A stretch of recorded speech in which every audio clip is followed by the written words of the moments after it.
You know, I don't want to kick anything while it's down, but I definitely get why Elemental didn't take off at the box office. Alright, before we get started, as always, a quick thank you to my patron over on Patreon. If you enjoy the content I make and would like to offer your support for as little as $1 a month, you can get your name listed right here at the start of every video. Link in the description below.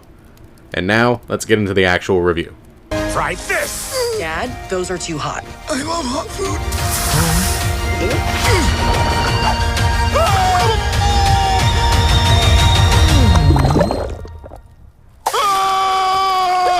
You see? He likes it.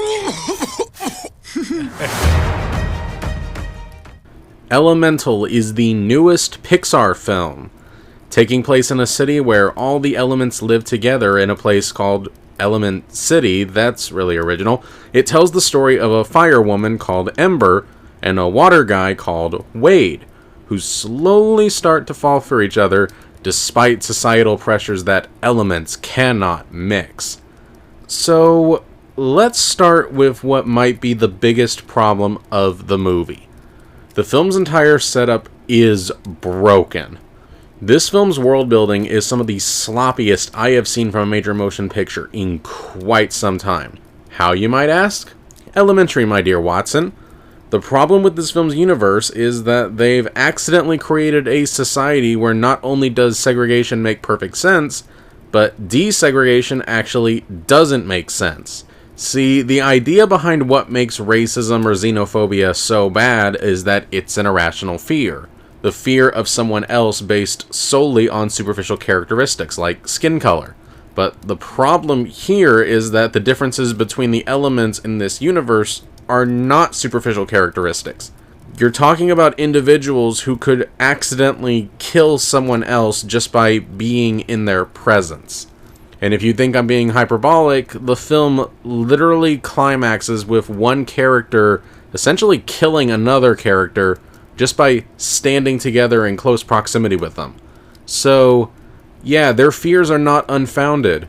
So what they've essentially done with this metaphor is they've created a society where the racists are more or less justified in their discrimination, which is the exact opposite that you want to do in a film that's supposedly going for an anti-racist message. And that's not even getting into some of the smaller world-building mistakes, like how calling somebody hot or smoking is somehow a synonym for calling someone attractive in a society that treats fire people as second-class citizens, but I belabored this point enough. So, yeah, the metaphor and world building sucks. But, how is everything else? Well, I don't want to get entirely too negative, so let's start with what works. Now, as a romance, Ember and Wade are a good pair and have good chemistry, and they're passable characters.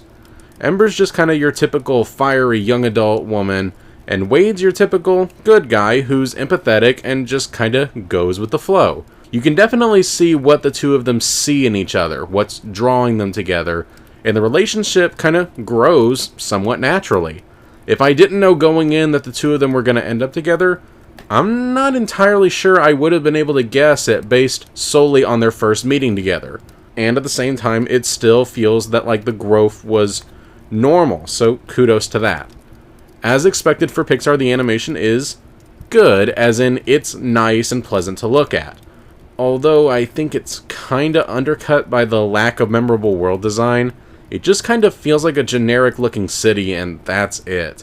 The character designs themselves range from passable to actually really good. The design of the fire people is actually really on point, and Ember as a character really does stand out.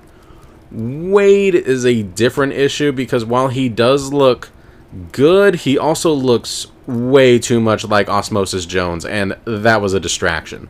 But still, the animation does its job adequately, although I certainly don't think it looks $200 million good. And one joke made me laugh. They tried to make me laugh more than once, but credit where it's due, I did laugh once. Okay, so as you can probably guess, I don't think this is a particularly good movie. Everything about this film feels incredibly safe and surface level. The screenplay more or less has the basic functionality of a movie with this setup.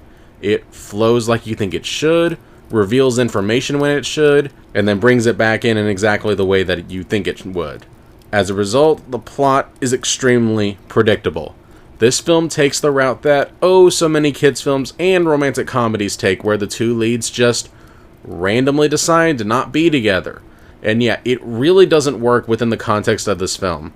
Yeah, they have this nice romantic moment, and then all of a sudden Ember just randomly decides that it'll never work between them and just shoves him away. And I knew this moment was coming, and I was like, you're really not going to do anything new? You're really going to go with the very standard third act breakup route? And sure enough, they did. You can predict how every plotline is going to be resolved. And unfortunately, being predictable is not the film's only failing. This film bizarrely kind of treats it as if a water and fire person getting together has, never been tried before, even once, all throughout the history that this world has existed. Apparently Ember and Wade are terrified of touching each other because they think that it might kill the other one with just a single touch. But then they touch, and then it's just there's no issue with it.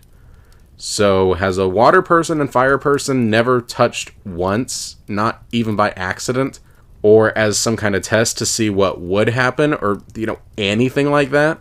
In a world as massive as this one is, I'm finding that really hard to believe. You might think I'm overthinking this, but when you're creating a world like this, these are the kind of things that you need to be thinking about in order for your world to feel lived in, to feel complete.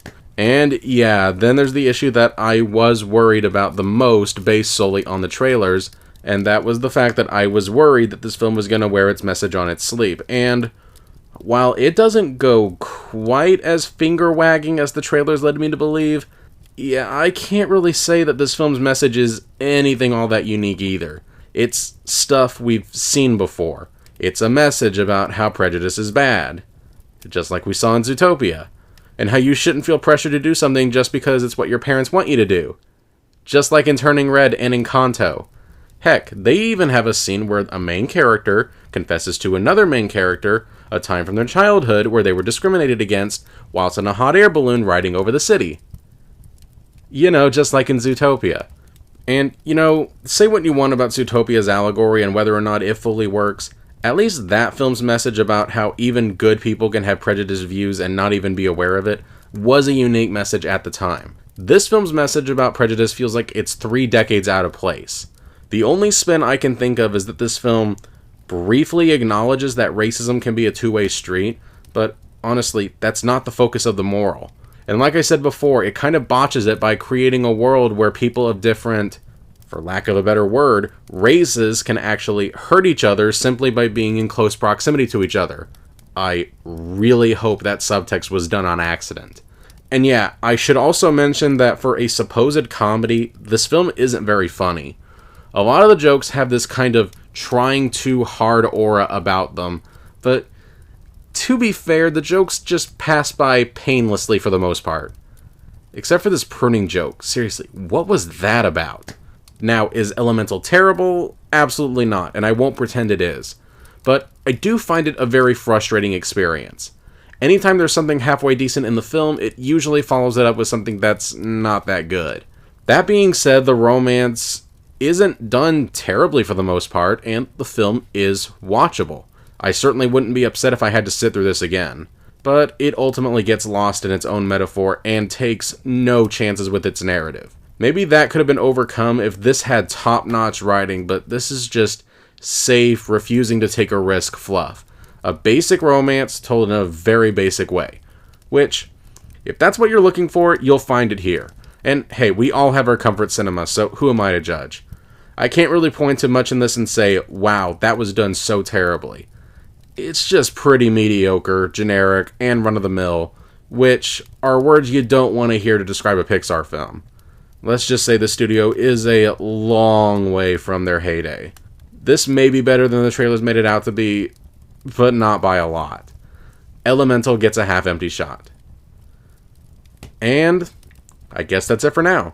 Thank you so much for watching. As always, if you want to see my early thoughts of any film I watch or to read more of my reviews, make sure to check out my Letterboxd account. The link to that is in the description below. And make sure that you're subscribed so that you don't miss any upcoming reviews. Have a good day, and I'll see you next time.